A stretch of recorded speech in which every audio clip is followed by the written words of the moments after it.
Hello दोस्तों, कैसे हो? आई होप आप सब बढ़िया होंगे, मस्त होना चाहिए। दोस्तों, इंदू टेरा का जो 7500 प्लस एमसीक्यू क्वेश्चन है उसका सेट नंबर कितना है? तो 2 है। ठीक है, इसमें आपको 50 क्वेश्चन मिलने वाला है और सेट 1 करवा चुके हैं। अगर आपने नहीं देखा है तो जाकर देख लीजिए, तो सिंपली प्लेलिस्ट बन जाएगा, वहाँ जाकर आप सिंपली वॉच कर लीजिएगा। ठीक है, और आज सेट 1 है, इसमें 50 नंबर क्वेश्चन मिलेगा और इसमें आप कितना सही कर पाते हैं सिंपली कमेंट में जरूर बताइएगा। ठीक है, और चैनल पर नए, चैनल को सब्सक्राइब कीजिएगा, वीडियो का लाइक से कमेंट जरूर कीजिएगा। ठीक है, तो चलिए आज का प्रश्न स्टार्ट करते हैं। सबसे पहला नंबर क्वेश्चन आपके स्क्रीन पे है, बताइएगा इसका आंसर क्या होगा। पाथवे टू गॉड नामक पुस्तक के लेखक कौन है? बताइएगा। पाथवे टू गॉड नामक पुस्तक के लेखक कौन है? बताइएगा। तो पहला प्रश्न का आंसर बताइएगा कौन हो जाएगा। याद रखिएगा महात्मा गांधी। कौन थे? याद रखिएगा Mahatma Gandhi. Option number D इसका सही होगा। अगला है, निम्नलिखित अधिनियमों को उनके कालानुक्रम व्यवस्थित करे एवं नीचे गए कूट में सही उत्तर का चयन कीजिए। तो चलिए इसमें देखते हैं और कूट में सही उत्तर का चयन करते हैं। ठीक है, तो 2 के आंसर बताइएगा। तो 2 के आंसर कौन होगा बताइएगा।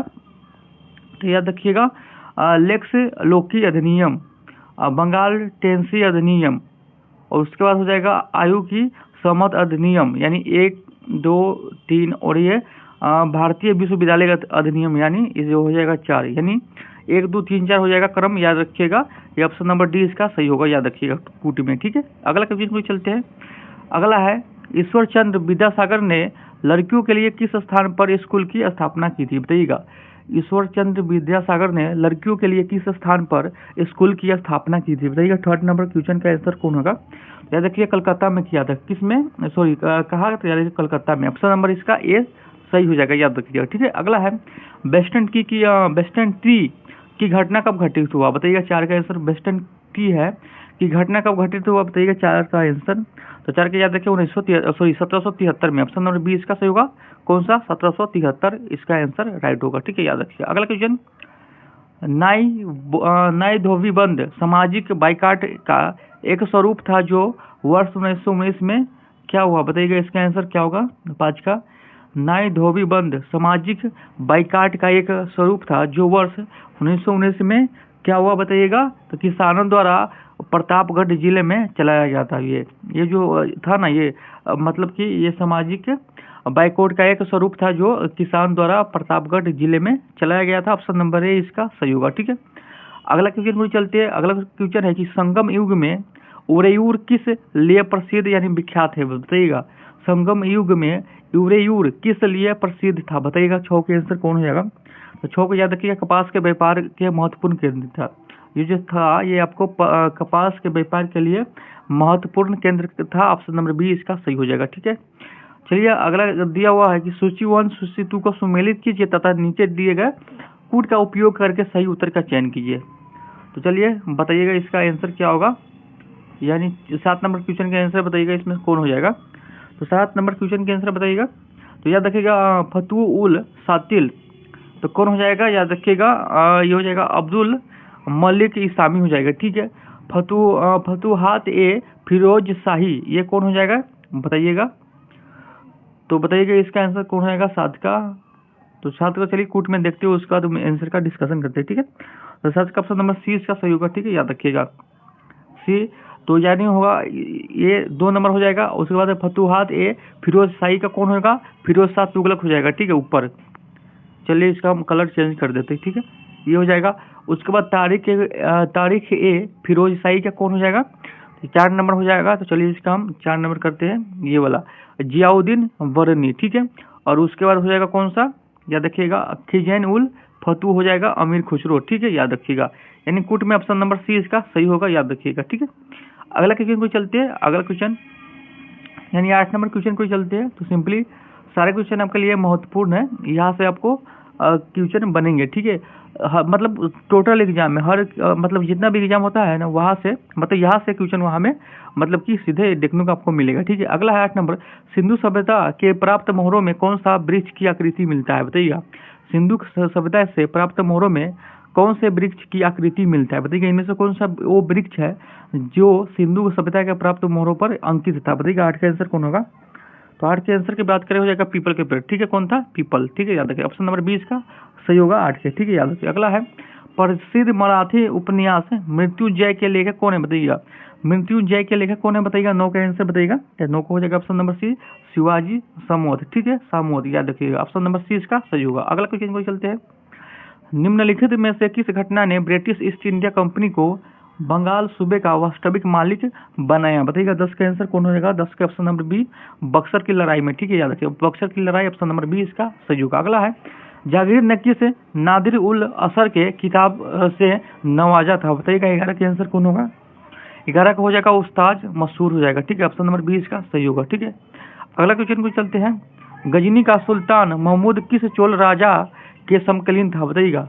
गजनी का सुल्तान महमूद किस चोल राजा के समकालीन था। 12 के आंसर बताइएगा। तो 12 के आंसर को याद करिए। ऑप्शन नंबर ए इसका सही होगा। राजेंद्र प्रथम कौन होगा। राजेंद्र प्रथम। ठीक है, अगला है अतंतराज सागर जलाशय का निर्माण किस वंश के शासकों के द्वारा किया गया बताइएगा। 13 का आंसर कौन होगा। 13 का ऑप्शन नंबर डी सही होगा। विजयनगर के द्वारा। ठीक है, याद रखिए ऑप्शन नंबर डी इसका सही होगा। अगला है मंगोल का शासक चंगेज खान की मृत्यु कब हुई बताइएगा। चंगेज खान की मृत्यु कब हुई। 14 का आंसर बताइएगा। 14 का सही हो जाएगा। 1227 में हुआ। कब हुआ। 1227 ईस्वी में हुआ। ठीक है, अगला है गिजाली किसके शासनकाल में प्रसिद्ध रचनाकार थे बताइएगा। तो गिजाली के बात बोल रहा है। गिजाली किसके शासनकाल में प्रसिद्ध रचनाकार थी बताइए। 15 का आंसर तो अकबर के दरबार में। ठीक है, अकबर के शासनकाल में याद रखिएगा। ठीक है, अगला क्वेश्चन स्वतंत्रता के अधिकारों में सबसे प्रमुख अधिकार कौन सी है बताइएगा। स्वतंत्रता के अधिकारों में सबसे प्रमुख अधिकार कौन सी है। 16 का आंसर बताइएगा। 16 का ऑप्शन नंबर सी जीवन और व्यक्तिगत स्वतंत्रता के अधिकार। ऑप्शन नंबर सी इसका सही होगा। ठीक है, याद रखिएगा। अगला क्वेश्चन है कि भारत के राष्ट्रपति एकल हस्तांतरणीय मत के लिए जारी समानुपातिक प्रतिनिधित्व के द्वारा निर्वाचित होता है। इसका निहितार्थ है कि क्या है। इनमें से आंसर बताइएगा। 17 के याद रखिएगा। प्रत्येक निर्वाचित सांसद या विधायक के मतों की संख्या समान होती है। ठीक है, ऑप्शन नंबर ए इसका सही होगा। ठीक है, अगला 18 नंबर क्वेश्चन को चलते हैं। तो 18 नंबर क्वेश्चन बोल रहा है कि राज्य के नीति निर्देशक तत्वों के संदर्भ में निम्नलिखित कथनों पर विचार कीजिए। चलिए इसमें कौन सा सही होगा बताइएगा। 18 का याद रखिएगा। वे न्यायालयों द्वारा प्रवर्तनीय नहीं है। ये आपको सही हो जाएगा। उसके बाद हो जाएगा कानून निर्माण में इन सिद्धांतों को लागू करना राज्य का कर्तव्य होगा। ये भी सही होगा, यानी ऑप्शन नंबर बी इसका सही हो जाएगा। याद रखिएगा। अगला 19 नंबर भारतीय दंड संहिता की कौन सी धारा महिलाओं की सहमति के बिना गर्भपात करते अपराध संबंधित है बताइएगा। भारतीय दंड संहिता की कौन सी धारा महिलाओं की सहमति के बिना गर्भपात करने की अपराध से संबंधित है। इसका आंसर बताइएगा कौन होगा। धारा 313 याद रखिएगा। धारा 313 ऑप्शन नंबर 20 सही होगा। ठीक है, वैसा संसाधन जो वर्षों के लिए उपयोग से समाप्त हो जाए तो उसे क्या करना उसे क्या कहते हैं बताइएगा। वैसा संसाधन है जो वर्षों के उपयोग से समाप्त हो जाए उसे क्या कहते हैं बताइएगा। 20 का आंसर क्या होगा। 20 की याद रखिए। ऑप्शन नंबर 20 का सही होगा, यानी अनवकरणीय बोलती है। ठीक है, ऑप्शन नंबर 20 का सही होगा। अगला है भूदृश्य पर जल पवन एवं हिम जैसा विभिन्न घटनाओं के द्वारा होने वाले क्षय को क्या कहते हैं बताइएगा। इसका आंसर 21 नंबर। तो 21 नंबर क्वेश्चन का आंसर बताइएगा। ऑप्शन नंबर सी अपर्दान बोलती है। ठीक है, अपर्दान। ठीक है, ऑप्शन नंबर सी इसका सही होगा। भारत के उत्तरी पश्चिमी भाग में अमेरिका कपास की किस्म को किस नाम से जाना जाता है बताइएगा। भारत के उत्तरी पश्चिमी भाग में अमेरिका कपास की किस नाम से जानते हैं बताइएगा। तो 22 का आंसर बताइएगा कौन होगा। 22 का ऑप्शन नंबर डी सही होगा। नरमा के नाम से जानते हैं। ठीक है, ऑप्शन नंबर डी। निम्नलिखित में से किस नदी को व्यर्थ के नाम से भी जानते हैं बताइएगा। व्यर्थ के नाम से कौन नदी को जानते हैं बताइएगा। 23 के आंसर बताइएगा। तो यहाँ पे आपको 23 होगा बताइएगा। 23 के आंसर बताइएगा। 23 के तो 23 के कौन सा आंसर होगा। तो याद रखिएगा 23 की बात करें ऑप्शन नंबर ए, यानी झेलम नदी के भी जानते हैं। याद रखिएगा। ठीक है, अगला है त्रि पर्वत किस राज्य में स्थित है बताइएगा।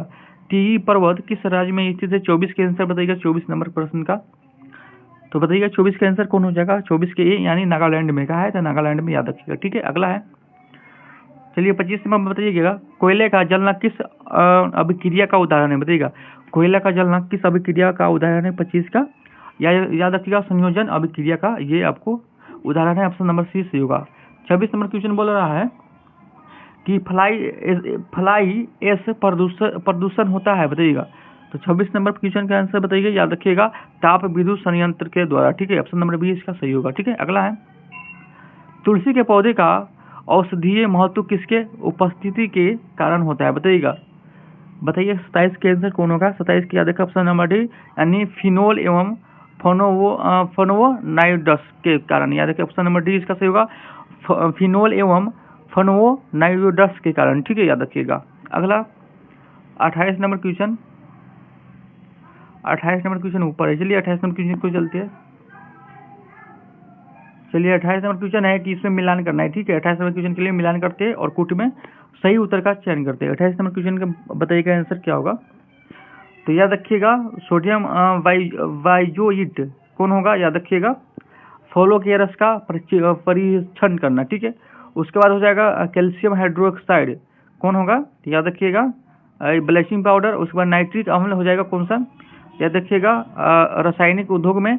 और उसके बाद सल्फ्यूरिक अम्ल हो जाएगा पेट्रोलियम शोधन में, ठीक है। ऑप्शन नंबर बी इसका सही होगा, याद रखिएगा, ठीक है। अगला क्वेश्चन को चलते हैं। अगला क्वेश्चन, कौन सा एक आवश्यक तत्व है जिसका उपयोग प्रोटीन के संश्लेषण में किया जाता है, बताइए। 29 का आंसर कौन होगा। 29 का ऑप्शन नंबर ए, यानी नाइट्रोजन का होता है, ठीक है। पादपों में जाइलम ऊतक को कौन सा भाग भोजन भंडारण करता है, बताइएगा। पादपों में जाइलम ऊतक का कौन सा भाग है जो भोजन भंडारण करता है, बताइएगा। 30 का आंसर कौन होगा। 30 के आंसर की बात करें, ऑप्शन नंबर ए सही होगा, जाइलम फेरेन्काइमा, ठीक है, याद रखिएगा। ऑप्शन नंबर ए इसका सही होगा। निम्नलिखित में से किस एक कोशिकाएं के समूह में डीएनए होता है, बताइएगा। 31 के आंसर बताइएगा, 31 का कौन होगा। 31 के ऑप्शन नंबर ए, सूत्रकर्णीय केंद्र हरित लवण, ठीक है। ऑप्शन नंबर ए इसका सही हो जाएगा, याद रखिएगा, ठीक है। निम्न में से कौन बायोमास ऊर्जा का स्रोत नहीं है, बताइएगा। बायोमास ऊर्जा का स्रोत नहीं है, बताइएगा। 32 के आंसर कौन हो जाएगा। 32 का ऑप्शन नंबर डी, परमाणु ऊर्जा, ठीक है, याद रखिएगा। अगला है, सभी लैंगिक जनन करने वाले जीवों में जीवन की उत्पत्ति होती है, बताइए, किसके द्वारा होता है। 33 के आंसर बताइएगा। 33 का ऑप्शन नंबर ए, एक कोशिकाई युग में, ठीक है, याद रखिएगा। ऑप्शन नंबर ए इसका सही होगा, ठीक है। अगला क्वेश्चन में चलते हैं। वह जलीय पौधा जिसे प्राय जल प्लावित धान के खेत में जैव उर्वरक के रूप में उपयोग में लाया जाता है, वह है, बताइएगा। 34 के आंसर कौन होगा। 34 का ऑप्शन नंबर बी, एजोल हो जाएगा, याद रखिएगा, ठीक है। अगला है, निम्न में से कौन सा एक कीटभक्षी पौधा है, बताइएगा। कीटभक्षी पौधा कौन है इनमें से, बताइएगा। 35 का, तो 35 के आंसर की बात करें, ऑप्शन नंबर बी सही होगा, नेपेथिक्स हो जाएगा, ठीक है, याद रखिएगा। अगला है, निम्न में कौन सहजीवी संबंध को दर्शाता है, बताइएगा। 36 का आंसर कौन होगा।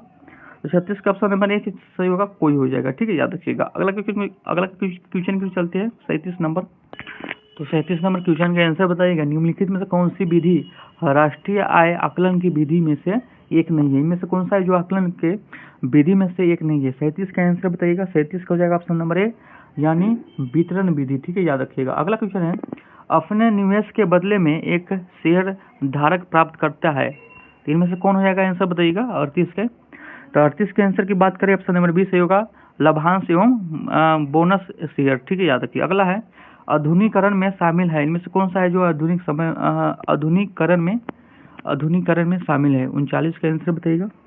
39 का ऑप्शन नंबर सी सही होगा, ए और बी दोनों, यानी नवीन प्रौद्योगिकी का प्रयोग और सामाजिक दृष्टिकोण में परिवर्तन, यानी ए और बी दोनों हो जाएगा, ठीक है, ऑप्शन नंबर सी सही होगा। अगला है, परिस्थिति तंत्र के संदर्भ में निम्नलिखित कथनों पर विचार कीजिए। चलिए 40 का आंसर देखते हैं, इनमें से कौन सा हो जाएगा सही आपका आंसर 40 का। तो 40 का ऑप्शन नंबर सी सही होगा, यानी 1 और 2 दोनों हो जाएगा, ऑप्शन नंबर सी इसका सही होगा, ठीक है। अगला क्वेश्चन को चलते हैं, यामिनी कृष्णमूर्ति का संबंध किस नृत्य शैली से है, बताइएगा। यामिनी कृष्णमूर्ति का संबंध किस नृत्य शैली से है। 41 का आंसर बताइएगा, याद रखिएगा, कुचिपुड़ी से हो जाएगा, ऑप्शन नंबर ए सही होगा, ठीक है। निम्नलिखित घटनाओं पर विचार कीजिए तथा इन्हें सही कालानुक्रम व्यवस्थित कीजिए तथा सबसे पहले प्रारंभिक करते हुए आखिरी गतिविधियों तक पहुंचे, ठीक है। चलिए बताते हैं इसमें से कौन आंसर होगा। और 42 का नीचे कोट भी है, बताइएगा 42 का कौन सा आंसर होगा। सबसे प्रथम कौन है, बताइएगा 42 का। तो याद रखिएगा, सबसे पहले आपको हो जाएगा कौन सा, 3 नंबर, इलेक्ट्रॉन का खोज। उसके बाद प्रोटॉन का खोज। उसके बाद हो जाएगा आपको न्यूट्रॉन का खोज। उसके बाद हो जाएगा पाई मेसोन की खोज, ठीक है, याद रखिएगा, यानी 3 4 2 1 3 4 2 1। ऑप्शन नंबर सी इसका सही हो जाएगा। ठीक है, तो चलिए 43 का आंसर बताइएगा। निम्नलिखित किस राज्य में हर वर्ष इको रिट्रीट महोत्सव आयोजित किया जाता है? बताइए इनमें से कौन सा हो जाएगा? 43 का भी हो जाएगा नहीं, ओडिशा में होता है। ठीक है, याद रखिए ऑप्शन नंबर बी इसका सही होगा। ठीक है, चलिए 44 नंबर क्वेश्चन को चलते हैं। 44 नंबर क्वेश्चन आपके स्क्रीन पे बताइए इसका आंसर क्या होगा। 44 का है कि दहेज निषेध अधिनियम को किस वर्ष पारित किया गया? बताइए इसका आंसर कौन होगा 44 का? 44 का हो जाएगा 1961 यानी ऑप्शन नंबर ए। ठीक है, राजा ललितादित्य ने किस राज्य पर शासन किया था? बताइए इसका आंसर कौन होगा 45 का? 45 का ऑप्शन नंबर बी यानी कश्मीर में किया था। कहा? कश्मीर में किया था। ठीक है, अगला का क्वेश्चन 46 नंबर क्वेश्चन है कि सर एगुल फरोसा त्योहार का आयोजन कहाँ किया जाता है? बताइए इसका आंसर 46 का? 46 का हो जाएगा दिल्ली में होता है। ठीक है, कहा? दिल्ली में। अगला है विश्व रोगी सुरक्षा दिवस कब मनाया जाता है? विश्व रोगी सुरक्षा दिवस कब मनाया जाता है? 47 की याद रखिएगा बी यानी 17 सितंबर को। ठीक है, याद रखिएगा। अगला है किसने पाटलिपुत्र को पोलीव्रोथा कहा? बताइएगा पोलीव्रोथा कहा। बताइएगा पाटलिपुत्र को किसने पोलीव्रोथा कहा? 48 का आंसर बताइए, याद रखिएगा मेगास्थनीज ने। ऑप्शन नंबर ए इसका सही होगा। निम्नलिखित में कौन सी पावर लोकल एरिया वायरेंस संचार तकनीव है? बताइए इनमें से कौन हो जाएगा? बताइएगा 49 का आंसर याद रखिएगा ब्लूटूथ हो जाएगा। ठीक है, याद रखिए ऑप्शन नंबर ए इसका सही होगा। किसे कृत्रिम बुद्धिमत्ता का जनक कहा जाता है? बताइएगा किसे कृत्रिम बुद्धिमत्ता का जनक कहा जाता है? बताइए इसका आंसर बताइएगा। 50 का हो जाएगा जॉन मैकार्थी को। ठीक है, जॉन मैकार्थी को हो जाएगा ऑप्शन नंबर बी इसका सही होगा। ठीक है, तो चलिए स्मरणीय तथ्य भी देख लेते हैं। स्मरणीय तथ्य बोल रहा है कि नकाशीदार ईंटों का प्रयोग का साक्ष्य कहाँ से प्राप्त हुआ? याद रखिए कालीबंगा से हुआ। ठीक है, नर्तकी की कांस्य की मूर्ति का साक्ष्य कहाँ से प्राप्त हुआ? मोहनजोदारो से। ये आपको इम्पोर्टेंट रहेगा, याद रखिएगा। ठीक है, शव को दफनाने की प्रथा का प्रचलन था तो कहाँ था? हड़प्पा में आपको शव को दफनाने की प्रथा का प्रचलन था। ठीक है, शव को जलाने की प्रथा का प्रचलन कहाँ था? शव को जलाने की, यहाँ पे जलाने यहाँ पे दफनाने, तो जलाने के आपको मोहनजोदारो में था। ठीक है, याद रखिए। अगला है 3 मुख वाले देवता की मूर्ति प्राप्त हुई है, मोहनजोदारो से प्राप्त हुआ है। मिट्टी का निर्माण हल का साक्ष्य प्राप्त हुआ है, याद रखिए बनवाली से हुआ है। उन्नत जल प्रबंधन का साक्ष्य कहाँ से मिला है? तो धौलावीरा से हुआ है। और शैलकृत स्थापत्य की प्राचीनतम प्रमाण कहाँ से? तो धौलावीरा से हुआ है। स्थापत्य की यानी शैलकृत स्थापत्य की प्राचीनतम प्रमाण आपको धौलावीरा से। वैसा हड़प्पा कालीन स्थल जो 3 भागों में विभक्त है, तो विभक्त का याद रखिएगा धौलावीरा से। ठीक है, याद रखिएगा। तो सिंपली इसका आपको पीडीएफ लेना है तो सिंपली टेलीग्राम से ज्वाइन हो जाइए, आपको सारे पीडीएफ वहीं पे मिलता है। ठीक है, तो आशा करता हूँ आज का वीडियो अच्छा लगा वीडियो को लाइक शेयर कमेंट जरूर कीजिएगा। और चलिए फिर एक नए वीडियो के साथ में, तक के लिए जय हिंद जय भारत।